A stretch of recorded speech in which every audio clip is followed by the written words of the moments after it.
Welcome to Ray Windsor's Leadership Systems, where we help consumers select the correct retailers and where we help retailers to get selected by the consumers. After all, that is what they would like to have happen. In this series, Online versus Brick and Mortar, we talk about helping a consumer make a decision between making a significant purchase at a brick and mortar retailer or at an online retailer and what to look for. After all, everybody's had a good experience online and some bad experiences online, and everybody's had a good experience in brick and mortar and some bad experiences in brick and mortar. So, how to decide? In part 1, we talked about the ease of gathering information. In part 2, we're going to talk about the need to use the senses. See it, hear it, smell it, touch it, taste it. And these are rules of thumb, we believe, when one is considering a significant purchase.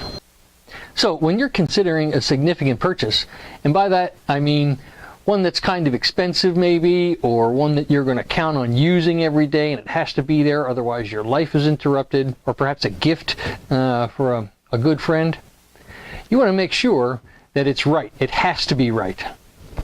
You want the shirt or the leather jacket to be the correct color. If you're buying speakers, you really want to be comfortable with the way they sound. How about this? The remote control needs to fit in your hand and you need to be able to see the numbers. In some cases, it may be the smell of a coffee bean. Or if you're like me and you're a cheesecake freak, how about the taste of a cheesecake? To be sure, it's difficult to have these kinds of experiences through a computer screen. On the other hand, your eyes can see the color of the material in the store and how it's impacted by different light. In the store, you can tell whether the speakers are going to satisfy your ears or make your ears bleed. In the store, you can put the remote in your hand and touch the buttons and see that you can touch the correct buttons. In the store, you can dig into the barrel and pull out a handful of coffee beans and smell them. In the store, you can ask the baker for a taste of that cheesecake. So, how do you proceed? There's an interesting phenomenon taking place today that we call showrooming.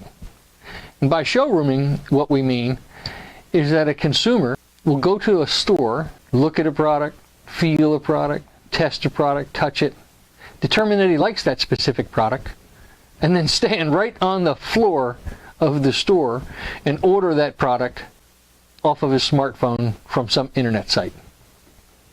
Now, it's a little bit controversial because the retailer feels rather abused. After all, he's paying the rent, he's paying the staff, he's paying the insurance for you to be there, he's taking the inventory risk, and he's the guy, theoretically, who has the knowledge to help you make the best use of your time when you are thinking about a purchase, a significant purchase.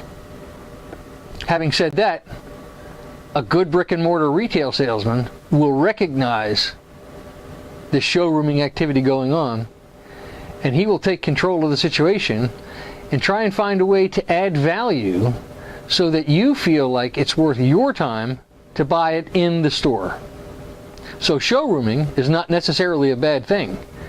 Indeed, showrooming gets a consumer into a store who otherwise might not have gone there, and it also helps the consumer who is going to buy online feel very comfortable with the purchase by feeling it, touching it, tasting it, smelling it, or hearing it. A good brick and mortar salesman, as we talked about, will find a way to add some value. He can talk to you about the one-stop expert installation. In other words, buy it from the same guy who's going to install it. And that means that the problems, if there are any, are all under one roof.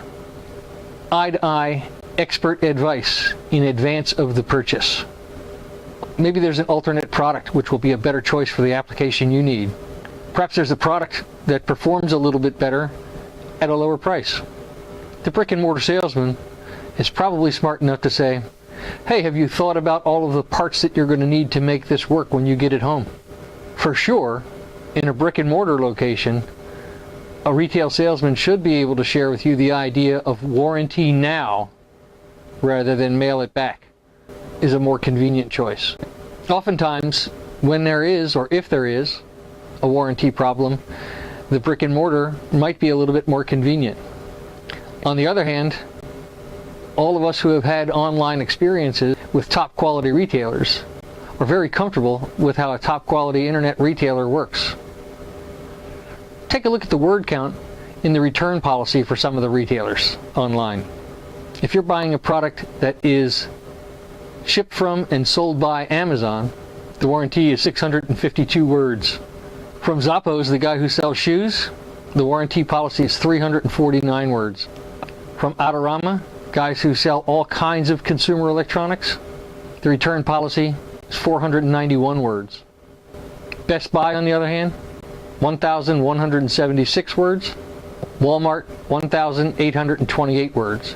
And the reason I bring this up is the more a guy has to talk about what you have to do to be satisfied in the event that you need a return or some warranty work, the more likely there are going to be roadblocks and obstacles in your path to satisfaction.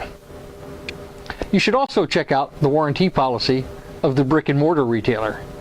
Usually, the best part about that policy is they can handle it right now.